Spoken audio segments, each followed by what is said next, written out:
जी, बिस्मिल्लाहिर्रहमानिर्रहीम। मेरा नाम सैयद शुएब नकवी और मैं मौजूद हूँ कैनस इंस्टीट्यूट ऑफ एजुकेशन के अंदर, जहाँ से हम कंडक्ट कर रहे हैं फर्स्ट ईयर फिजिक्स की क्लासेस। और जैसा कि हमने लास्ट वीडियो के अंदर ऑस्किलेशंस के यानी चैप्टर नंबर 11 के सारे न्यूमेरिकल कंप्लीट किए, आज इंशाल्लाह हम चैप्टर नंबर 12 अकाउस्टिक्स के सारे न्यूमेरिकल कंप्लीट करेंगे। तो आइए शुरू करते हैं न्यूमेरिकल नंबर 1 से। न्यूमेरिकल नंबर 1 कह रहा है the equation of a wave is y equals to 3.5 sine pi by 3x minus 60 where t is in seconds and x and y both are in centimeter। जो time का unit, जो time यहाँ use किया गया है वो seconds में है और x and y वर्टिकल और हॉरिजॉन्टल दोनों डिस्प्लेसमेंट सेंटीमीटर में है। कह रहे हैं हमें एक तो एम्पलीट्यूड बता दीजिए और एक हमें वेवलेंथ बता दीजिए इस वेव की। अब सबसे पहले आपने जनरल इक्वेशन ऑफ वेव को देखना है। तो जनरल इक्वेशन ऑफ वेव जो है वो कुछ इस तरीके की होती है कि y is equal to a sine k x minus डब्ल्यू टी। इसमें a amplitude k wave number, x horizontal displacement, w angular velocity, t time. तो अगर मैं इसको इससे कंपेयर करूं तो बड़ा वाजह है कि a की जगह 3.5 लिखा हुआ है और जब कह दिया है कि x और y दोनों सेंटीमीटर में है, इसका मतलब है a भी जो है वो किस में है, सेंटीमीटर में। तो अगर मैं कंपैरिजन करूं तो मुझे पता चलेगा कि a जो है यानी एम्पलीट्यूड जो है वो 3.5 सेंटीमीटर के बराबर है। पहली चीज जो हमसे एम्पलीट्यूड पूछी गई थी वो तो हमें सवाल से ही मिल गई, तो हमें कुछ करना ही पड़ा। दूसरी चीज जो हमसे पूछी गई है वो है wave length of the wave. दूसरी चीज हमसे पूछी गई है वेव लेंथ और वेवलेंथ यानी कि लैम्डा। अब अगर आप और कंपैरिजन करने जाए तो आपको पता चलेगा के है पाई बाई 3,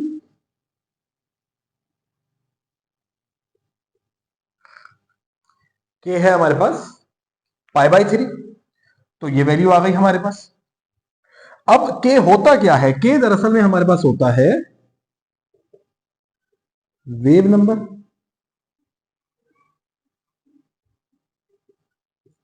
के का मतलब है वेव नंबर, यानी आपको ये वेव नंबर दे दिया गया है। तो ये वेव नंबर आपको दे दिया गया। अब अगर मैं ये आपको बताऊं कि हमारे पास जो वेव नंबर होता है उसकी रिप्रेजेंटेशन अगर हम करें पाई के साथ, तो उसकी जो वैल्यू है, यानी मैं आपको बताना चाह रहा हूं रिलेशन बिटवीन वेव नंबर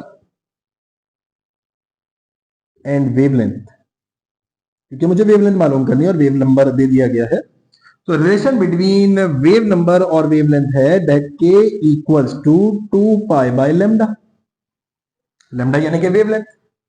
अच्छा, ये जो वेवलेंथ आप यहां से निकालेंगे वो भी सेंटीमीटर में ही आएगी, क्योंकि आपको बता देंगे यहां पर सारे डिस्टेंस किसमें दिए गए हैं, यहां पर सारे डिस्टेंस आपको सेंटीमीटर में दिए गए हैं।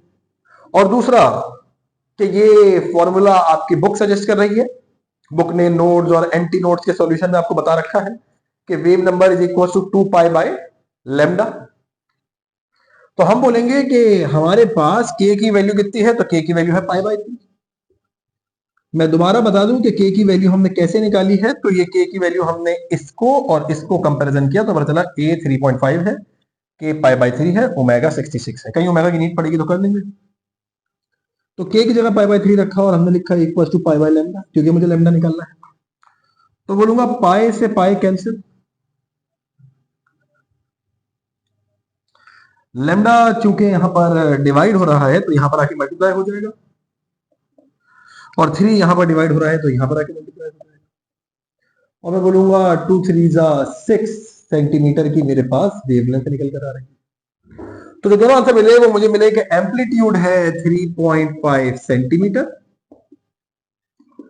और वेवलेंथ है 6 सेंटीमीटर। क्या चेक करें कि बुक आंसर यही लिख रही है? तो बुक लिख रही है 3.5 सेंटीमीटर और 6 सेंटीमीटर। तो होपफुली आपको ये दोनों न्यूमेरिकल समझ, ये एक न्यूमेरिकल समझ में आया होगा जिसमें हमने दो कैलकुलेशंस करी हैं, एक एम्पलीट्यूड की और एक वेव नंबर की। तो दोनों के आंसर निकल कर आया है। कर लीजिए इसको भी।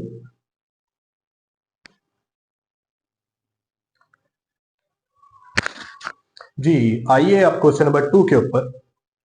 तो क्वेश्चन नंबर 2 कह रहा है, why is it your own voice sound strange to you when you hear it played back on a tape recorder but your friend agree that it is just what your voice sounds like. यानी कि ऐसा क्यों होता है कि जब हम अपनी ही आवाज किसी टेप रिकॉर्डर के जरिए सुने तो हमें वो आवाज ऐसी लगती है कि वो आवाज हमारी नहीं है, जबकि हमें बताने वाला ये कह रहा होता है कि ये आवाज हमारी ही है।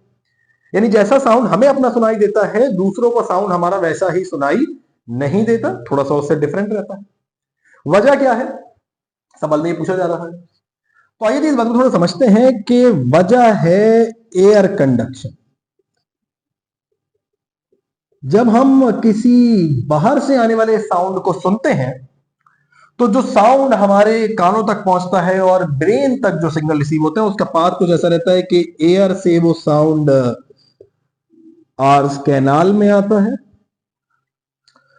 और आर्स कैनाल से वो साउंड आर्स ड्रम में जाता है और वहां से वो साउंड कॉकलिया में जाता है। तो एयर से हमने साउंड रिसीव किया, एयर कैनाल वाइब्रेट हुए, उन्होंने एयर ड्रम को वाइब्रेट किया एंड देन कॉकलिया तक हमें साउंड रिसीव हुआ। अब ये कॉकलिया का काम होता है कि वो जो साउंड एनर्जी हमारे एयर ड्रम ने रिसीव करी उससे जो मैकेनिकल एनर्जी प्रोड्यूस हुई वो उस मैकेनिकल एनर्जी को इलेक्ट्रिकल एनर्जी में कन्वर्ट करके हमारे ब्रेन को ये समझा दें कि इस साउंड का मतलब क्या है और वो डेटा हमारा ब्रेन रिसीव कर दे। इस तरीके का बिहेवियर तब होता है जब हम किसी बाहर से आने वाले साउंड को सुनते हैं, लेकिन जब हम अपनी ही आवाज को सुन रहे होते हैं तो दरअसल में वो हमें डिफरेंट इस वजह से लगती है कि हमारा अपना ही साउंड सुनना एयर कंडक्शन नहीं है, वो बोन कंडक्शन है।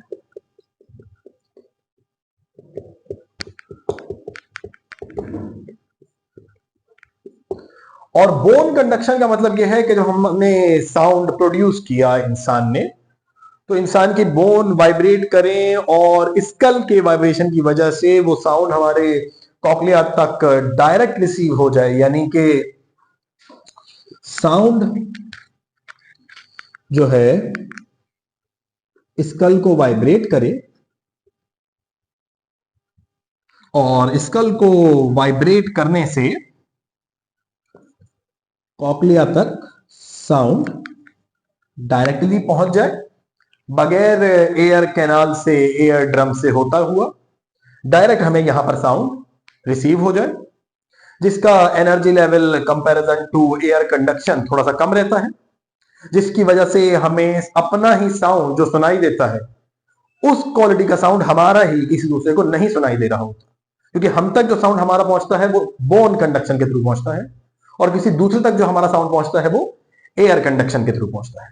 यही वजह है जिसकी वजह से हमारी अपनी ही आवाज अगर हम किसी टेप रिकॉर्डर के थ्रू सुने तो हमें थोड़ी सी अनजान सी लगती है। होपफुली आपको ये भी समझ में आ रहा होगा, कर लीजिए।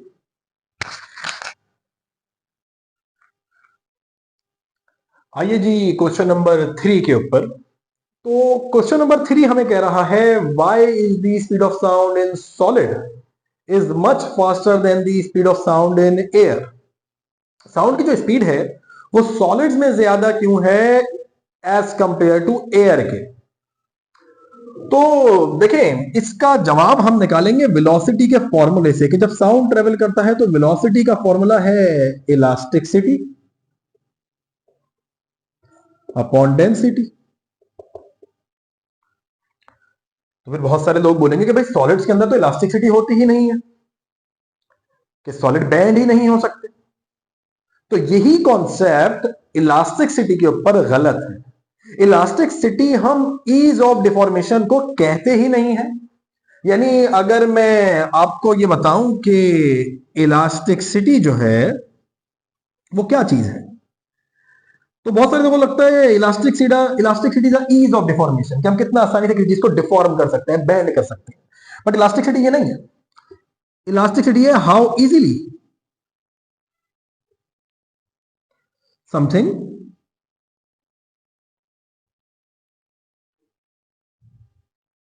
regain its original shape. कितना आसानी से कोई भी चीज अपनी ओरिजिनल शेप को दोबारा एक्वायर्ड कर देती है या अपनी ओरिजिनल शेप में कितना जल्दी से दोबारा आ जाती है, ये चीज उसका इलास्टिक बिहेवियर है। तो अगर कोई ऑब्जेक्ट बहुत जल्दी अपनी ओरिजिनल शेप दोबारा अटेन कर लेता है, जैसे स्प्रिंग एक सॉलिड है दोबारा अटेन कर लेता है, तो हम बोलते हैं इलास्टिसिटी है। तो इलास्टिसिटी का मतलब है कितना जल्दी वो अपनी ओरिजिनल शेप में वापस आ जाता है। तो सॉलिड्स के अंदर स्पीड ऑफ साउंड ज्यादा होने की वजह ये that solids are very elastic in nature. Solids के अंदर अपनी ओरिजिनल शेप दोबारा एक्वायर करने की सबसे ज्यादा सलाहियत होती है, इस वजह solids are much higher elastic than liquid and gases. That's way the velocity of sound is higher in, that's why the velocity of sound in solid is higher than in air। इस वजह से sound की speed solids के अंदर ज्यादा रहती है मुकाबले एयर के। होपफुली आपको ये भी सवाल समझ में आया होगा, कर लीजिए इसको भी। चलें जी, आए क्वेश्चन नंबर 4 के ऊपर। तो अब जरा ये देखिए क्वेश्चन नंबर 4 क्या कह रहा है। क्वेश्चन नंबर 4 कह रहा है an increase in pressure of 100 kilo pascal cause a certain volume of water to decrease by 5 exponent minus 3% of its original volume. Find the bulk modulus of water and what is the speed of sound in air। हमें कहा गया है data में कि water के ऊपर इतना pressure change किया गया, यानी कि 100 किलो पास्कल का प्रेशर चेंज किया गया, और 100 किलो पास्कल को अगर मैं लिखूं 100 मल्टीप्लाई बाय 1000 पास्कल, तो मैं इसको ऐसे लिख सकता हूं कि 1 मल्टीप्लाई बाय 10 की पावर 5 पास्कल। ये 2 0 3 0 10 की पावर 5। तो जो प्रेशर का चेंज आया है वो आया है 1 मल्टीप्लाई बाय 10 की पावर 5 पास्कल। हमें कह रहे हैं a certain volume of water to decrease by 5 exponent minus 3% of its original volume। कि जो वॉल्यूम चेंज हुआ है comparatively to its original volume वो हुआ है 5 एक्सपोनेंट माइनस 3। और जो वॉल्यूम चेंज हुआ है कंपैरेटिव टू ओरिजिनल वॉल्यूम, यानी change in volume upon original volume is equal to 5 exponent minus 3% of its original volume. अब क्योंकि ये वाली वैल्यू हमें परसेंटेज में दी गई है, तो हम इसको परसेंटेज से निकालने के लिए डिवाइड बाय 100 करेंगे, और 100 को हम 10 टू द पावर 2 लिख सकते हैं। जब ये 10 टू द पावर 2 ऊपर आएगा तो ये change in volume upon original volume, ये 2 ऊपर आएगा तो ये -2, 5 एक्सपोनेंट -3 -2 बिकेम -5। तो जो हमारे पास change in volume per unit original volume है वो है 5 एक्सपोनेंट -5, इतना परसेंट में दे रखा था। हमने मालूम करना है बल्क मॉड्यूलस। तो बल्क मॉड्यूलस का फॉर्मूला होता है change in pressure over change in volume over original volume. Laplace correction से ये फॉर्मूला हम ड्राइव करते हैं। तो हम बोलेंगे चेंज इन प्रेशर कितना है, it is 1 exponent 5 divided by 5 exponent -5। तो जो बल्क मॉड्यूलस निकल कर आएगा वो आएगा 1/5 यानी 0.2। ये -5 ऊपर ले जाए तो ये हो जाएगा 10। क्या इतना ही आएगा? क्या देखें वो कितना ही लिख रही है।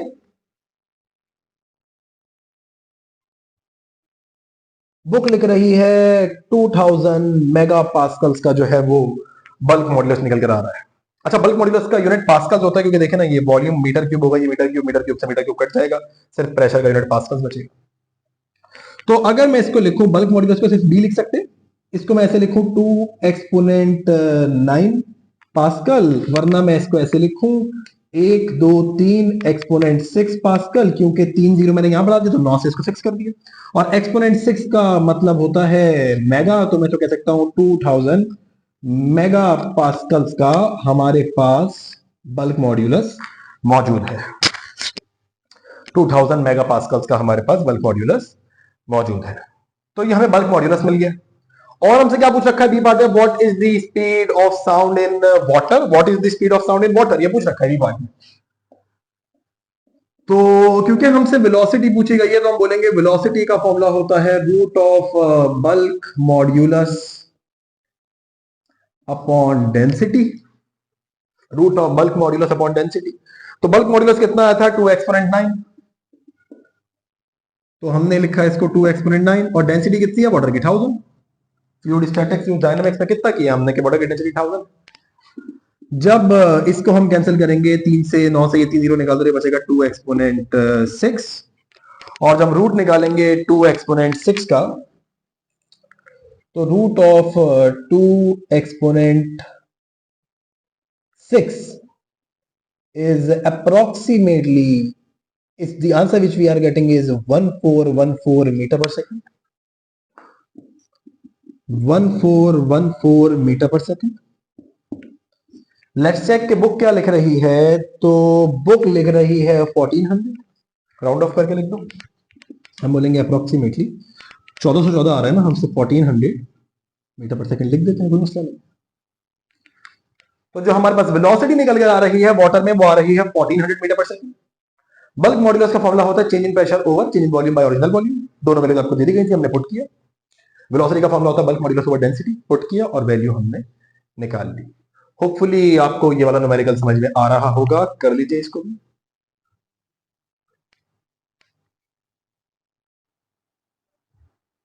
चलिए जी, आइए तो इसके क्वेश्चन नंबर 5 के ऊपर, चैप्टर नंबर 12 अकाउस्टिक्स। कह रहे हैं uniform spring of length 10 metre and weight 0.25 Newton is attached to the ceiling. A weight of 1 kilonewton hangs from its lower end. The lower end of the string is suddenly displaced horizontally. How long does it take the resulting wave pulse to travel the upper end? Neglect the weight of a string in comparison to hanging weight. ठीक है जी। देखिए, मान ले कि एक ceiling के साथ एक स्ट्रिंग जिसकी लेंथ 10 मीटर की है, इससे हमने एक वेट अटैच किया है, और हमें ये बताया गया है कि वो जो वेट है वो 1 किलो न्यूटन का है, यानी तकरीबन 1000 न्यूटन का वेट है। अब मैं ऐसा कहता हूं वेट ऑफ लोड, कि इतना लोड अटैच किया गया है। कह रहे हैं is hanging from a lower end, the lower end of the string is suddenly displaced and displaced horizontally, and how long does it take the resulting wave pulse to travel the upper end? मान लीजिए कि इसको यहां से displace किया गया और ये यहां तक गया अपने मैक्सिमम पॉइंट तक, तो कह रहे हैं कि ये बताइए इसको यहां तक पहुंचने में कितना टाइम लगेगा। अच्छा, यहां पर वेट ऑफ स्ट्रिंग भी हमें दे दी गई है, WS से रिप्रेजेंट करेंगे वेट ऑफ स्ट्रिंग को, 0.25 न्यूटन। तो मुझे ये कैलकुलेट करना है कितना टाइम यहां से लेकर यहां तक लगेगा। अच्छा, इस वेट ऑफ स्प्रिंग भी डाउनवर्ड एक्ट करेगा, और ये 1000 न्यूटन है, तो टोटल डाउनवर्ड वेट वैसे 1000 प्लस 0.25 होना चाहिए, बट अगर इस ब्रैकेट वाले पार्ट को पढ़ें तो neglect the weight of spring in comparison to hanging mass.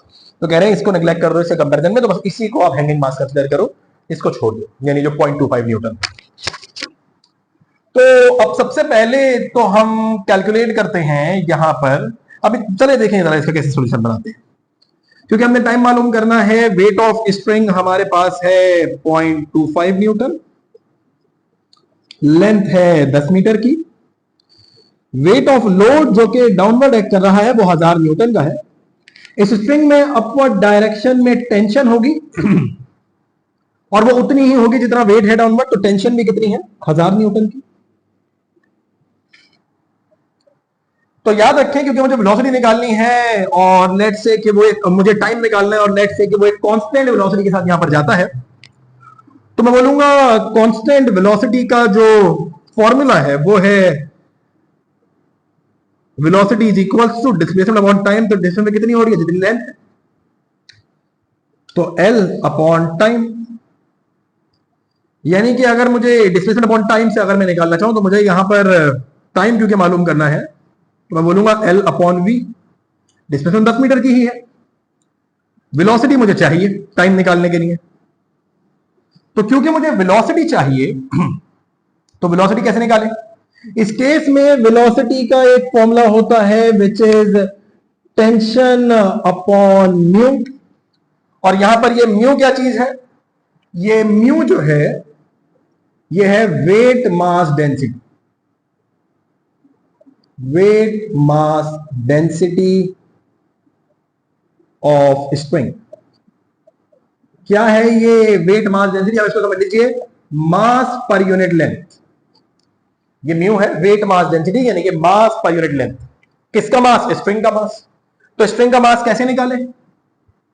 Spring का वेट है 0.25 न्यूटन, और अगर हम बोले इसका फॉर्मूला क्या होगा? Mass of spring multiply by gravity, और हम बोलेंगे कि mass of spring is equal to 0.25, और हम ग्रेविटी के लिए रखे 9.8। तो मास ऑफ स्प्रिंग जो निकल कर आएगा तो WS 0.25 upon 9.8 is 0.0255, 0.0255 kg, 0.0255 kg।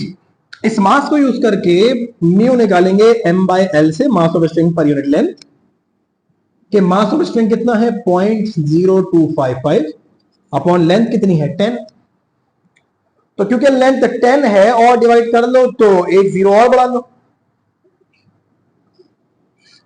तो म्यू हमें तकरीबन मिल जाएगा, एक जीरो इधर और बढ़ाओ तो ये मिलेगा 0.00255, और यूनिट क्या होगा? केजी पर मीटर। मास पर यूनिट लेंथ निकालो। ये आपको बता रहा है पर यूनिट लेंथ कितना मास डिस्ट्रीब्यूटेड है, तो पर यूनिट लेंथ इतना मास डिस्ट्रीब्यूटेड। जब वेलोसिटी निकालने जाएंगे तो वेलोसिटी का फॉर्मूला क्या है? Upward force. अब अपवर्ड फोर्स इस पर टेंशन है अपॉन वेट मास डेंसिटी। तो टेंशन है, टेंशन है 1000 न्यूटन की, जितना डाउनवर्ड फोर्स, और ये है 0.00255। देन रूट ऑफ 1000 अपॉन 0.00255, अगर हम पहले करें 1000 upon 0.00255, it is 3.92 exponent 5, 3.92 exponent 5, और फिर रूट ऑफ 3.92 एक्सपोनेंट 5 निकालें तो root of 3.92 exponent 5 is approximately, अगर मैं राउंड ऑफ करके लिखूं तो 626 मीटर पर सेकंड। राउंड ऑफ करके लिखा है मैंने 626 मीटर पर सेकंड। तो तकरीबन इतनी वेलोसिटी रहेगी इस स्प्रिंग की 10 मीटर की लेंथ पर। अब अगर मैं टाइम निकालना चाहूं तो टाइम का फॉर्मूला था वेलोसिटी अपॉन, टाइम का फॉर्मूला हमने बनाया था length upon velocity, s is equal to v t होता है। तो टी निकालने जाएंगे तो ऐसा अपॉन टी, इसी से बनेगा। तो हम बोलेंगे लेंथ जो है वो 10 मीटर की है अपॉन 626। क्या फ्रेम में आपको यहां तक नजर आ रहा है? हाँ जी, नजर आ रहा है। तो अब मुझे करना है 10 अपॉन 626, तो 10 upon 626 is 0.016 approximately, time is equals to 0.016 seconds, जिसको हम तकरीबन लिख सकते हैं 1 2 3 16 एक्सपोनेंट माइनस 3 सेकेंड्स, और हम लिख सकते हैं अप्रोक्सीमेटली 16 मिली सेकेंड्स। तो टाइम जो इसको लगेगा वो तकरीबन 16 मिली सेकेंड्स का लगेगा। इतने टाइम के अंदर ये अपने इस अपर एंड तक पहुंच जाएगा। तो होपफुली आपको ये न्यूमेरिकल समझ में आ रहा हो। मैं आपको इस न्यूमेरिकल को कंप्लीट फ्रेम में दिखा देता हूं।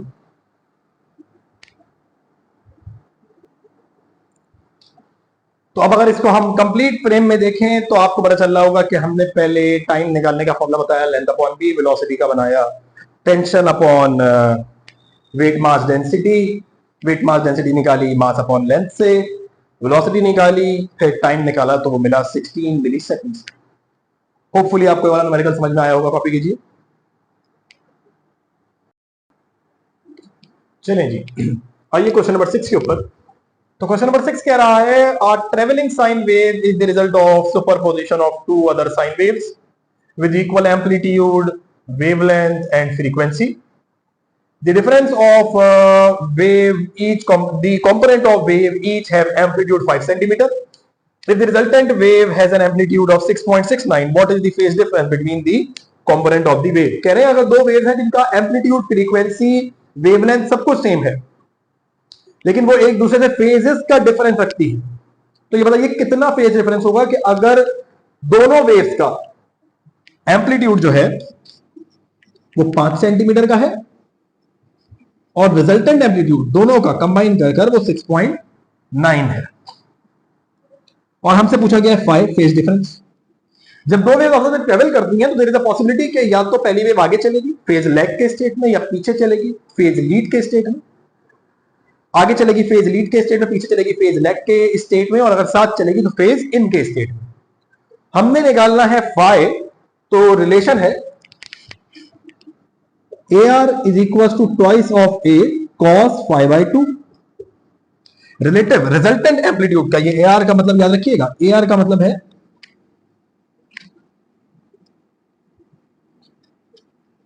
Resultant amplitude AR।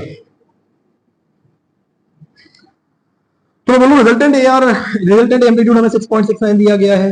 ये जो है ये हमें दे दिया गया कितना, 5 सेंटीमीटर, ये हमें दे दिया गया है 5 सेंटीमीटर, और एम्पलीट्यूड सवाल में जो रिजल्टेंट एम्पलीट्यूड है वो 6.69। ठीक है, तो इसको सेंटीमीटर में ही लेकर सॉल्व कर लेंगे, कोई मसले वाली बात नहीं है, क्योंकि जो उसका रिलेटिव दिया गया है वो भी फिर सेंटीमीटर में ही रख के दिया गया होगा। तो हम इसको कहते हैं कि ये twice of 5 into cos 5 by 2, तो 2 5 10, ये 6.69 by 10 is equals to cos 5 by 2। 6.69 by 10 became 0.669 is equals to cos 5 by 2। cos को यहां ले आऊं तो cos inverse 0.669 5 by 2, then cos inverse 0.669 is approximately round of कर ले तो 48 degree. cos inverse 0.669 is 48 degree, then 2 को वहां जाकर मल्टीप्लाई कराइए तो 48 मल्टीप्लाई बाय 2 is 96 डिग्री। तो यही आंसर हमारा बुक भी लिख रही है। तो होपफुली आपको ये न्यूमेरिकल भी समझ में आ रहा होगा, कर लीजिए इसको।